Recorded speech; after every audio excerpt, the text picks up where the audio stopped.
Hey everyone, in this video I'm going to show you some basic timeline edits.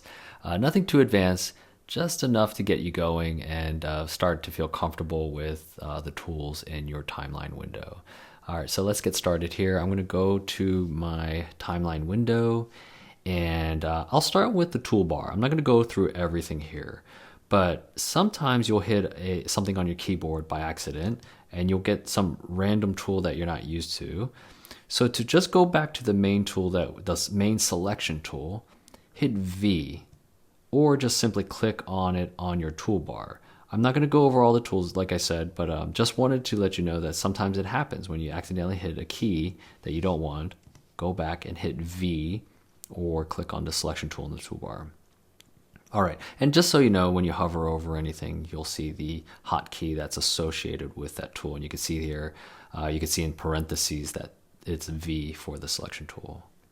All right, so let's talk about some basic movements. You should already know how to, and I don't want to assume, but I assume that you already know how to move clips freely with your mouse. So if I click, hold, and drag, I can move clips vertically and horizontally freely. So if you know how to do that, great. I want to show you something that's a little bit more precise here. So what I'm going to do is, the goal here is I'm going to move everything, the video clip and the audio clip, all on my V1 and my A1 tracks. So I want to move everything down to my first tracks in my timeline here.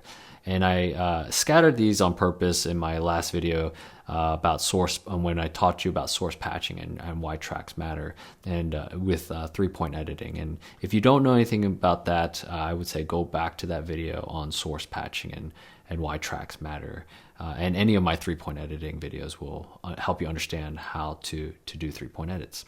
All right, so back to where we're at here, basic timeline movements. I'm going to move this clip down to my V1 track here, and of course you could do it with your mouse by clicking and dragging, but sometimes it can be a little, it might not be as precise. It might accidentally like do that, or if I had snapping off, which is S, if you hit S you could turn it off and on and toggle it off, I might accidentally slip it and it might not be perfect, right? So what I'm going to do instead is use keyboard shortcuts, and what I'm going to do is I'm going to use Option up or down arrow to move the clips vertically. All right, so let's go ahead and do that here. Watch what happens when I hold down Option and I hit down arrow. Perfect. So I was able to move my video clip vertically without the concern of accidentally moving it horizontally, right? But there is a little bit of an issue here. When I did that, I also moved my audio clip down one track, and that's not what I want to do. So how do I do it where I don't accidentally do both, right? And the problem is that when I select a clip, I'm selecting both the video and audio. So how do I select one or the other? Well, the trick is to hold down Option, and then I'm going to click on one or the other.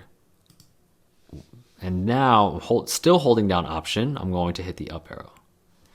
So the Option key is very useful to, I would say, think of it as like, it's another option of selecting a clip, right? So if the main option is to select both, then the option gives you another option, another way of selecting a clip. And this works opposite if, let's say, you have linked selection on, that's why it's selecting both, is because I have linked selection on. And because it's on, both clips are being selected. Now, if I turned it off and I selected one, it's now selecting one or the other because I've turned down link selection. But remember what I said about Option? Option gives you another way to select it. So if I hold down Option, click, and now it's doing the opposite of what was linked selection. So that's a pretty neat tool to know that Option gives you other options here. So I'm going to turn back link selection only because I do prefer that. And so you can just do that. I'll show you another video. I'll have it all set up where I move everything down to my V1 track. But I don't want to waste too much of your time here. You can go ahead and start practicing how to move clips vertically using the Option up and down arrow. Now what I want to do is show you how to do it horizontally. So what I'm going to do is, oh, and by the way, if I didn't show you, if I hold down Option, I'm going to create a marquee box, which is to click, hold, and drag my mouse around certain clips. So I'm just selecting the video clips, multiple video clips, and now I'm going to hit Option up arrow. So it doesn't have to be one individual clip. You could do it in groups. And that's pretty much it when it comes to moving things vertically. Now, what about horizontally?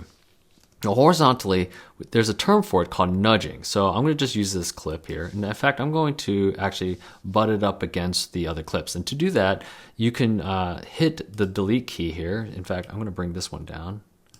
And I accidentally duplicated it. So I'm going to go ahead and butt it up. And to do that, I'm just going to click the space in between two clips and hit delete.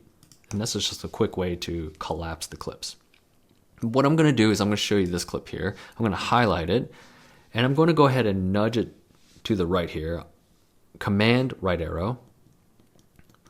We'll nudge a clip one frame to the right. Command left arrow will nudge it to the left. So you can see that it's a lot more precise than kind of moving it freely with your mouse. Now I'm going to show you from the middle here. Command left arrow. 2, 3, 4, 5. And then command right arrow, tap, tap. I'm tapping the right arrow here, going frame by frame. And you can see that I am literally backing up and destroying frames on both sides of these clips. And so you got to be cognizant and aware that that can happen, right? Now I can also do multiple frames. I could do command shift right arrow, and this will now nudge it multiple frames to the right if I do right arrow. Now I'm going to do command shift left arrow, and now I'm moving multiple frames here. It's a little bit of a finger twister going on, but you get used to it. Again, command right arrow and left arrow is one frame to the left and right, and command shift left arrow and right arrow is moving multiple frames to the left and right. And again, just as I was able to do with option up and down arrow, I can highlight, create a marquee box around multiple clips, and I'll be able to nudge multiple clips. Command left and right arrow, or command shift and right arrow. I hope this gives you a good idea of how to nudge clips vertically and horizontally. I hope this gives you more options other than just freely moving the mouse around. Give it a try, see how you feel about those tools.